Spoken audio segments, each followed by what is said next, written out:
Hello दोस्तों, कैसे हैं आप सभी। उम्मीद करता हूं आप सभी बहुत ही अच्छे होंगे। तो आज के इस वीडियो में हम पढ़ने वाले हैं क्लास 12 फिजिक्स का 5वां चैप्टर, जो है कि चुंबकत्व एवं द्रव्य का 5 इंपॉर्टेंट बहुविकल्पीय क्वेश्चन, जो आपके बोर्ड एग्जाम के लिए बहुत ही इंपॉर्टेंट है। तो केवल आप 5 इंपॉर्टेंट जो क्या है बहुविकल्पीय क्वेश्चन है, इसको आपको तैयार करके ही जाना है। इससे पहले मैं बता दूं, यदि आप इस वीडियो को देख रहे हैं, सब कुछ अच्छे से साफ साफ दिखाई दे रहा होगा तो बहुत ही अच्छी बात है। यदि दिखाई नहीं दे रहा होगा तो आप अपनी वीडियो की क्वालिटी को बढ़ा लीजिएगा, क्योंकि आपकी वीडियो की क्वालिटी बहुत ही लो क्वालिटी में आपकी वीडियो चल रही होगी, क्योंकि आपके सेटिंग में जाकर आप उसको बढ़ा सकते हैं। ठीक है, तो आशा करते हैं आप समझ गए होंगे। तो चलिए दोस्तों, अपने टॉपिक को शुरू करते हैं। तो यहाँ पे हमने सबसे पहला इंपॉर्टेंट क्वेश्चन ले लिया गया है इस चैप्टर का, जो यहाँ पे कहा गया है कि पृथ्वी के चुंबकीय ध्रुव का नति या नमन कोण मतलब होता है। मतलब कहा गया है कि पृथ्वी के चुंबकीय ध्रुव पर नति कोण होता है, या नति कोण को नमन कोण के नाम से भी जानते हैं, तो होता है। अब कितना डिग्री होता है भैया, तो 45 डिग्री होता है, या 30 डिग्री होता है, या 0 डिग्री होता है, या 90 डिग्री होता है।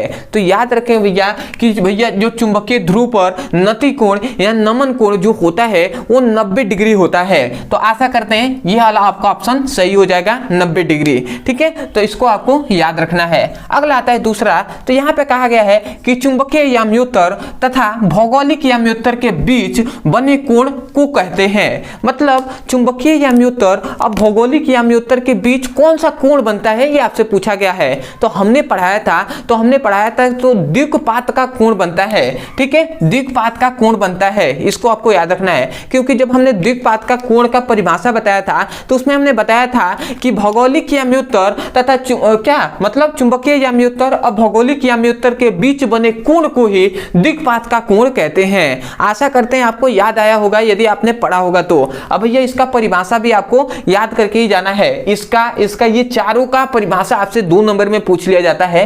तो इन चारों का, नति कोण का, दिक्पात का कोण, ध्रुवण कोण और भैया जो क्रांति कोण है, इसको आपको याद करके ही जाना है। ठीक है, आते हैं अगले तीसरे इंपॉर्टेंट क्वेश्चन पे। इसको आपको ध्यान से समझना है। क्या कहा गया है? कहा गया है कि किसी स्थान पर पृथ्वी के चुंबकीय क्षेत्र के क्षैतिज तथा ऊर्ध्वाधर घटक बराबर हैं, तो उस स्थान पर नति कोण का मान होगा। अब इसमें क्या कहा गया? कहा गया कि कोई स्थान है, उसके पृथ्वी के चुंबकीय क्षेत्र, मतलब किसी स्थान पर पृथ्वी के चुंबकीय क्षेत्र के क्षैतिज तथा ऊर्ध्वाधर दोनों आपस में बराबर हैं। मतलब जो चुंबकीय क्षेत्र का क्षैतिज घटक है और ऊर्ध्वाधर घटक दोनों आपस में बराबर हैं, तो उस स्थान पर नति कोण का मान क्या होगा? तो याद रखें भैया कि नति कोण का मान तो 45 ही ना होगा, 45 डिग्री। क्योंकि भैया जब क्षैतिज घटक और ऊर्ध्वाधर घटक दोनों आपस में इक्वल है, तो वहां पे तो मान 45 डिग्री ही होगा।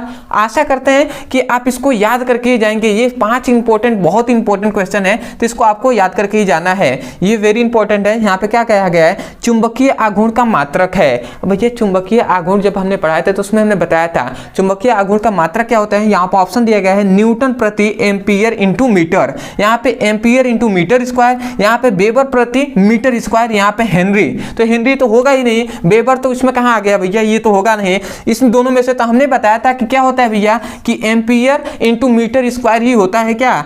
चुंबकीय आघूर्ण का मात्रक होता है। तो इसको आपको याद रखना है। सब हमने एक एक करके टॉपिक को पढ़ाया था, तो उसमें हमने डिटेल में बताया था। यहाँ पे कहा गया है कि यदि ई तथा एच क्रमशः विद्युत क्षेत्र तथा चुंबकीय क्षेत्र की तीव्रता को प्रदर्शित करते हैं, तो ई बाई एच का मात्रक है।